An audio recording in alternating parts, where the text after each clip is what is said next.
Depois eu e em seguida a gente abre para inscrições aqui de quem quiser contribuir no debate. Como eu expliquei, quando terminar essas falas iniciais, a gente combina o horário e o tempo de fala.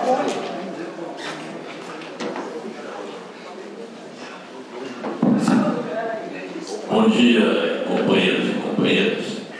Bom, eu não preparei nada ao contrário das que me antecederam, então vou fazer um trivial variado aqui, coisa meio desconexa, mas tratar de questões práticas também, e começo por elas. Primeiro, eu queria sugerir que a gente reproduzisse esse tipo de diálogo aqui na medida em que as pessoas puderem, nas suas cidades, nas suas entidades, nos outros estados, para que a gente possa fazer essa discussão ganhar maior amplitude. Segundo, se nós queremos ter alguma influência no PT, além de uma influência de fora para dentro, fora das instâncias, nós temos que nos preparar para o próximo evento que vai ter no PT, que é a eleição das novas eleições. Vai ter o PED o ano que vem. O próprio caráter desse PED a gente tem que começar a discutir. Vai ser eleição direta geral, vai ter estágios, nada disso está definido, isso vai ser definido em dezembro. Temos que preservar o estatuto do PT. O estatuto foi rasgado nessa eleição agora, sem que passasse as mudanças pelo Congresso. A gente só muda o estatuto no Congresso, permitindo que os mandatos se eternizassem. Ou seja, tem uma disposição estatutária que ainda está em vigor, que ninguém pode ter mais de 3 mandatos no mesmo nível. Isso foi violado agora para a eleição dos vereadores e vereadoras em todo o país. Dizem que é só para esse período, mas naturalmente eu acho que abriu a porteira para que em 2026 também os deputados estaduais e federais possam se reproduzir ad eternum. Tem companheiros nossos que são deputados desde 94, por exemplo. É quase como uma profissão.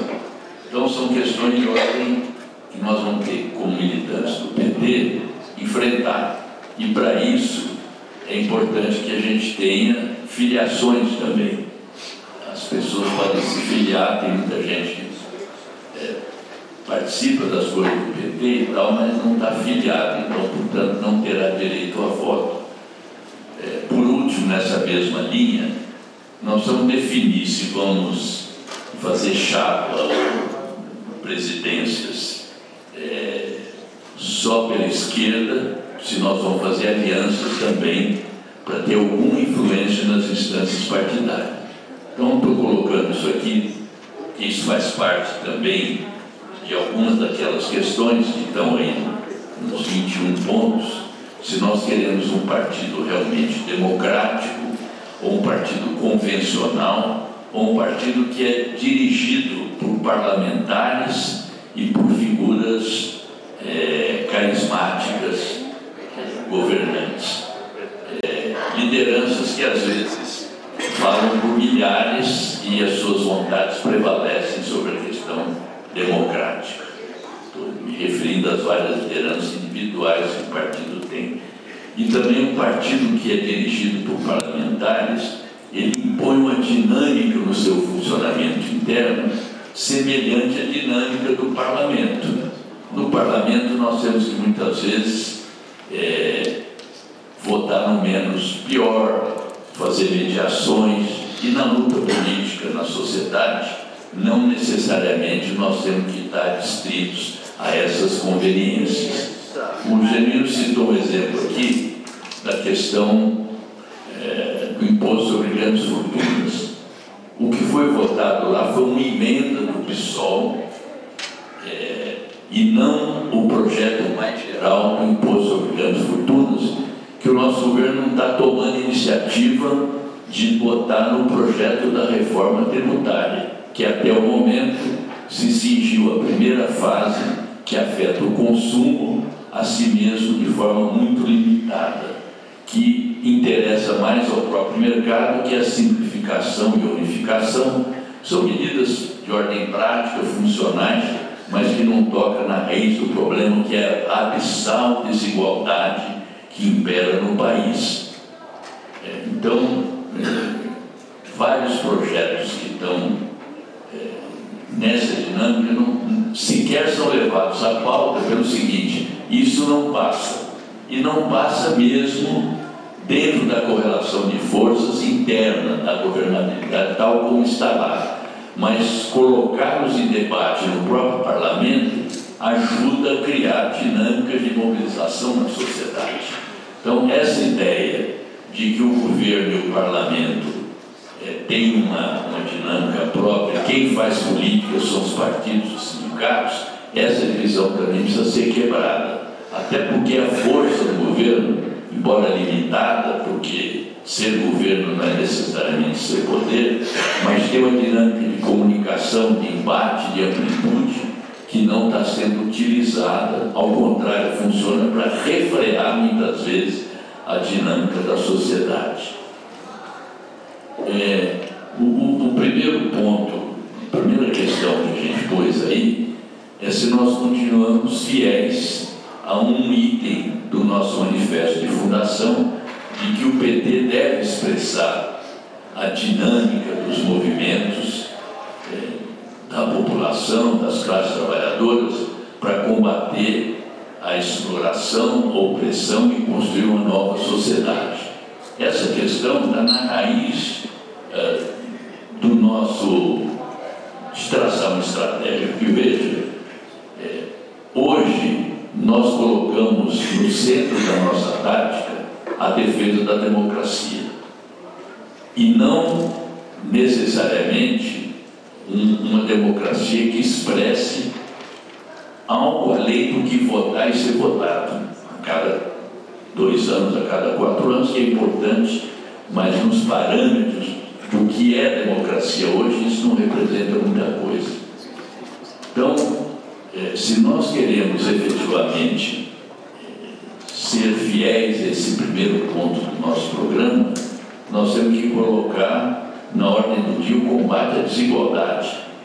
A desigualdade na concentração de renda, a desigualdade no acesso à moradia, a desigualdade nas diferenças salariais, que são brutais. 70% da população hoje ganha até 2 salários mínimos, quando você tem no topo uma concentração imensa de renda. Nos Estados Unidos agora, por exemplo, em um dia após a eleição do Trump, os 10 maiores bilionários do mundo ganharam num dia, acrescentaram às suas fortunas 64 bilhões de dólares. 9 desses bilionários estão nos Estados Unidos e um está na Europa. E essa desigualdade vai se acentuando e criando limites intransponíveis para que você tenha uma maior distribuição de renda na sociedade. Então, o combate à desigualdade, eu acho que está no centro de traçar uma nova estratégia para o nosso partido. Também na questão democrática. Cada dia mais a democracia, tal como nós a conhecemos, ela está sendo esvaziada dos seus conteúdos, sem que ela precise ser suprimida formalmente. Então, tem vários exemplos que a gente pode ver. Por exemplo, na França, a direita e a extrema-direita foram derrotadas. Entretanto, o Macron chama para o governo um cara de direita e desafia a esquerda a falar: bom, se vocês não quiserem dar legitimidade aqui para o meu governo, eu vou chamar a extrema-direita, vou chamar o pessoal da Le Pen para vir aqui para o governo. Constrange a esquerda a ter uma posição de passividade diante desse dilema. Vocês se lembram do exemplo da Grécia, um plebiscito que impunha um outro tipo de tratamento das questões econômicas e, por pressão dos grandes bancos do sistema financeiro internacional, o governo se curva a essas contingências, dizendo para o povo que vocês não valem absolutamente nada. Esse tipo de esvaziamento da democracia, tal como nós a conhecemos, mesmo limitada, está levando, agora na eleição, por exemplo, a níveis de abstenção jamais vistos até então. E no dia seguinte, como eu tinha até previsto, os 2 editoriais dos jornalões dizendo o seguinte: diante dessa abstenção, está configurada na prática a necessidade do voto facultativo, que é um dos próximos passos para dar conta da questão da abstenção. Aqui em São Paulo, se a gente computar a abstenção nulos e brancos, deu 42%. Também na mesma linha, o excesso de recursos do fundo eleitoral já leva agora, não os grandes jornais apenas, mas pessoas do nosso partido a defenderem a volta do financiamento empresarial. Ou seja, mais dinheiro na política, dinheiro privado, para reduzir o fundo público eleitoral e tratar com mais vigilância, com mais transparência, conjugando as duas formas de financiamento, porque aí não haveria mais o chamado Caixa 2. Então, essas mudanças, elas também contrastam com outro ponto do nosso programa, que era a radicalização da democracia. O que significa radicalizar a democracia? Significa dar um conteúdo que não é uma democracia simplesmente liberal. Por exemplo, nós não efetivamos nenhum plebiscito aqui no país, nenhum referendo. Não introduzimos a necessidade de ter, como é que eu diria? Bom, plebiscitos, referendos, mudar as próprias formas jurídicas que estão na Constituição de facilitar a realização de referendos e plebiscitos, que as exigências são tão grandes que são coisas que não saem do papel. Vários mecanismos de radicalização da democracia que estão presentes até na Constituição de 88 e que dependem de leis complementares e que nós não estamos levando nos nossos governos, nas nossas bancadas, levando isso à prática.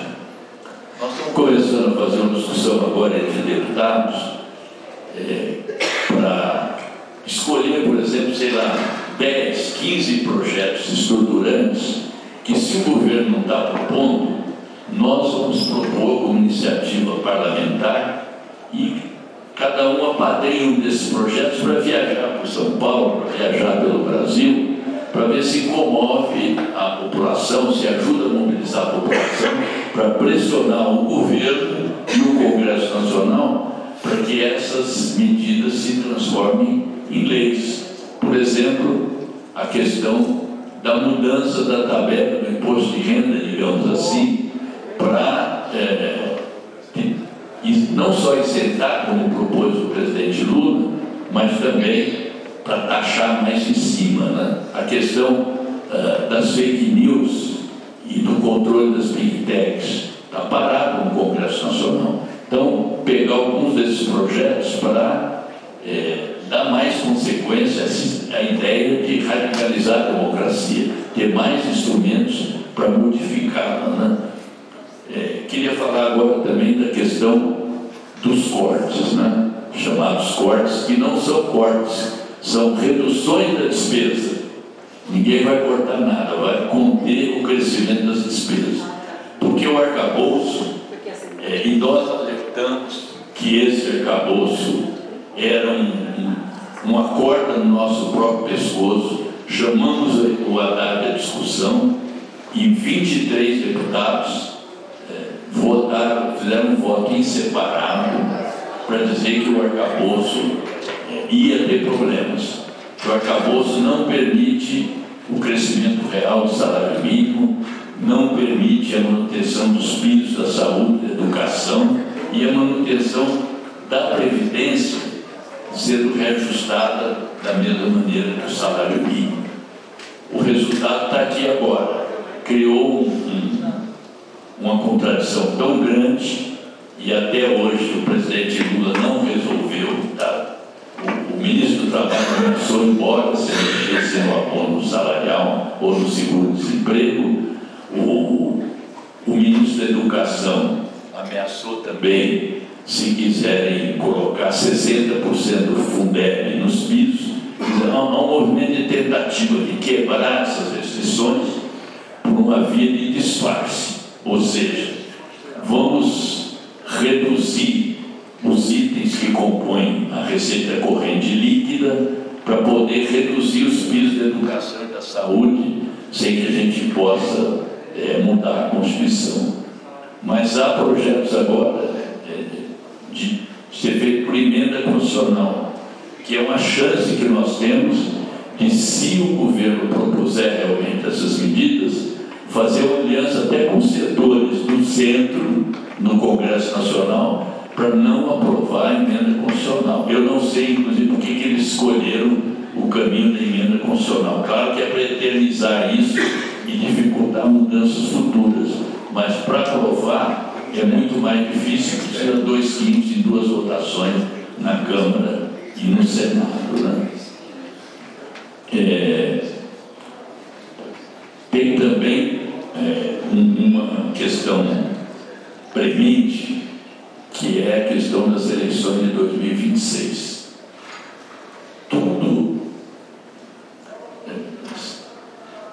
O debate se dá basicamente o seguinte, que virou o nosso... Qual é o nosso projeto hoje de sociedade? Eleger o Lula em 2026. É importante isso, é importante, inclusive, porque na conjuntura atual, sem o surgimento de novas lideranças, sem alguém que polarize na sociedade, a única alternativa fica restrita à candidatura do Lula. Mas isso não é um projeto de país, isso não é um projeto de uma nova sociedade, isso é um projeto eleitoral importante. E o partido está cada vez mais se convertendo num partido eleitoral. E pior, um partido eleitoral que não ganha eleição. Isso que é o pior, né? Então, essa análise de que nós fomos vitoriosos na eleição, que os partidos da base foram vitoriosos, e eu não estou falando isso aqui da minha cabeça, isso são avaliações do resultado eleitoral feito por dirigentes nossos. Significa, então, que nós fomos vitoriosos aqui em São Paulo, porque o MDB faz parte da nossa base de sustentação, da nossa governabilidade. Então, porque nós, os partidos da base, tiveram mais votos que o Bolsonaro, os candidatos diretamente apoiados pelo Bolsonaro. Da mesma medida, essa história de ficar apaixonado pelo centro, uma coisa é a gente trazer o centro nas eleições, outra coisa é a gente virar um partido de centro e nos caracterizarmos em definitivo. Da mesma maneira, a ideia de que é preciso acabar com a polarização, como se ela existisse a partir da nossa vontade, como se a luta de classes fosse escolha, não vão mais trabalhar a luta de classes. Essa ideia de acabar com a polarização, além de inviável, além de não depender da gente, ela desmobiliza, ela tira os nossos dentes, ela nos deixa na passividade eterna. E pior, ela não dá resultado e ela significa, como é que eu diria? Bom, desmobiliza a gente e leva a consequências práticas também. Por exemplo, acabar com a polarização significa aprovar o projeto da anistia. E aprovar o projeto da anistia significa também, para alguns, trazer o Bolsonaro de volta, porque é mais fácil derrotar o Bolsonaro do que derrotar o Tarcísio. Tem implicações práticas dessa política de acabar com a polarização. E eu digo isso porque isso está sendo estampado como posições políticas de setores do PT. Eu não sei se elas são minoritárias, como a Maria Carlotto acha que são, elas podem até ser majoritárias agora, mas ganhar estrutura, ganhar ossatura com as direções que vêm a ser eleitas no próximo período. Então, queria passar algumas dessas contribuições aqui, dizer também que hoje é preciso a gente compreender e analisar melhor como o neoliberalismo, esse estágio atual do capitalismo, como ele propaga ideologias, novas formas de domínio também, como essa ideia agora dos chamados empreendedores. E que a ideia que os empreendedores não querem mais registro em carteira. Uma pesquisa da FGV agora diz que 60% dos trabalhadores precarizados que não são MEIs querem sim, não necessariamente registro em carteira, mas querem direitos, querem estabilidade, querem fundo de garantia, querem aposentadoria, querem seguro.